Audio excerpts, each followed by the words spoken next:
O som das imagens. Imagens que passais pela retina, porque não vos fixais. Um podcast de Carlos Magno. Imagens que passais pela retina dos meus olhos, porque não vos fixais. Aí está.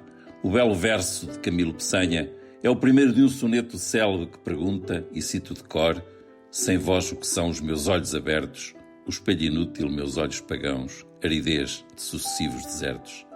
E depois termina: fica, sequer, sombra das minhas mãos, flexão casual de meus dedos incertos, estranha sombra de movimentos vãos.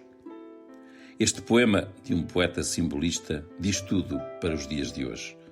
Nestes dias de quarentena, passam-nos pelos olhos muitas imagens de ruas desertas e eu imagino os quiosques das cidades que há muito quase não vendem jornais.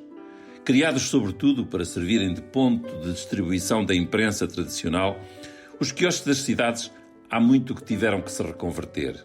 Vendem hoje chicletes, raspadinhas, lenços de papel, tabaco, também por causa dos malefícios, vai-se vendendo cada vez menos, mas os quiosques lá continuam a colocar primeiras páginas dos jornais para os passantes poderem ver de raspão a atualidade fria. Sim, porque a chamada atualidade hot, mais quente, a notícia dita mais fresca, paradoxo, já não vem no papel. É quase impossível hoje um jornal tradicional ter uma manchete com notícias. Não há nada mais velho do que um jornal de ontem, dizia-se. As notícias estão hoje no mundo digital, nascem e morrem noutro espaço público que já não é a praça ou a rua da cidade. Estão no grande ecrã ou no bolso, no telemóvel, no rádio do carro ou no chamado outdoor que ocupa um lugar estratégico no trânsito da cidade. Sobretudo no trânsito. Mas que dizer então hoje que o trânsito é pouco e as notícias escasseiam? Permitam-me inventar uma espécie de quiosque virtual. Deixem-me fazer-lhes uma revista de imprensa. Não uma revista de primeiras páginas, mas de imprensa mesmo. Acompanhem-me numa espécie de leitura de primeiras páginas dos jornais. Sim, os jornais não têm capa, ou não deviam ter. Capa é das revistas, cover em inglês, front page, primeira página, é como se diz, também no anglo-saxónico dominante, em que a palavra francesa manchete está quase a desaparecer. Porque, como dizia um relatório interno do New York Times, já em 2014, os jornais deixaram de ter primeira página e passaram a ter ecrãs com page down, page down, page down. Como se dizia nesse célebre relatório, todos os jornalistas da época queriam a sua notícia na primeira página.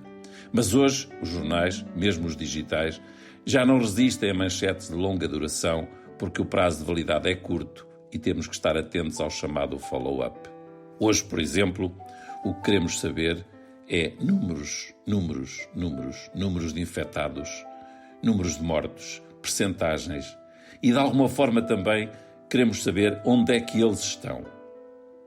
O que os jornais têm, por isso, que saber fazer hoje é edição, síntese, trabalho de seleção e escolher o que é importante, porque o papel do jornalismo continua a ser transformar o que é importante em interessante.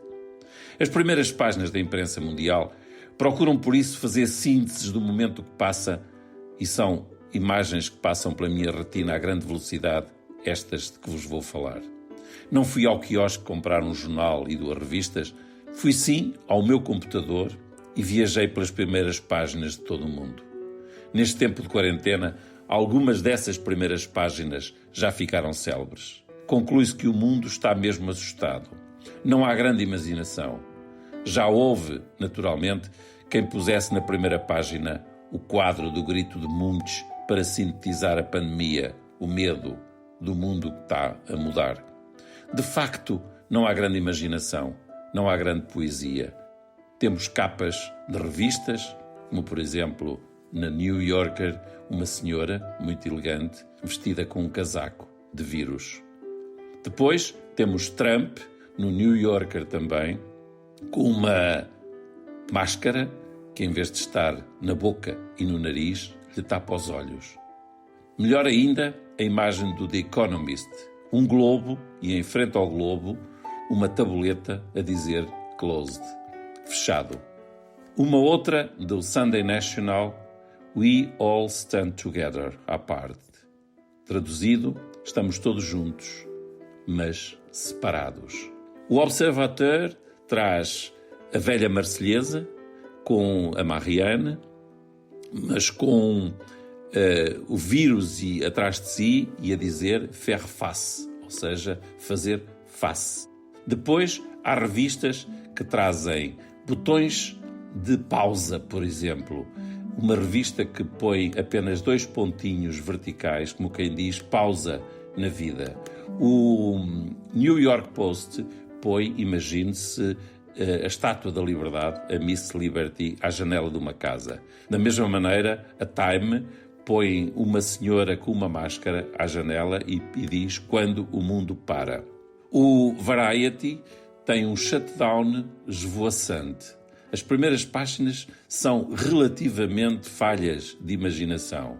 Mesmo em revistas um bocadinho mais soltas, como por exemplo o Glamour, tem aqui uma edição em russo, que tem uma senhora com uma máscara, olhar por cima, os olhos por cima da máscara, e tem modas de máscara. O Die Zeit traz 2 luvas a apertarem as mãos e a legenda Viver com Corona. Leben mit Corona. Melhor que tudo isso, se me permitem, é um jornal inglês, o Guardian, que traz uma paginação absolutamente fabulosa. Uma página inteira de letras, títulos, colunas, as velhas colunas dos jornais. E o que é que o jornal fez? Abriu clareiras no meio da página com espaços em branco, autênticas rodas. E no meio do espaço em branco, onde não há letras, não há colunas, não há nada, põe um homem sozinho, minúsculo, e uma enorme clareira na floresta das letras dos jornais. Uma enorme clareira, não várias letras, com clareiras à sua frente. E para terminar, porque de facto esta é a imagem que me fica hoje na retina, as páginas de necrologia dos jornais de Bérgamo. São páginas e páginas, muitas páginas, como já muito não se via, de jornais tradicionais com anúncios necrológicos. Não é ainda a morte da imprensa tradicional, mas é a morte na imprensa de todo o mundo. E depois é importante perceber, os jornais de Bérgamo, por causa das suas páginas de necrologia, foram notícia em todo o mundo.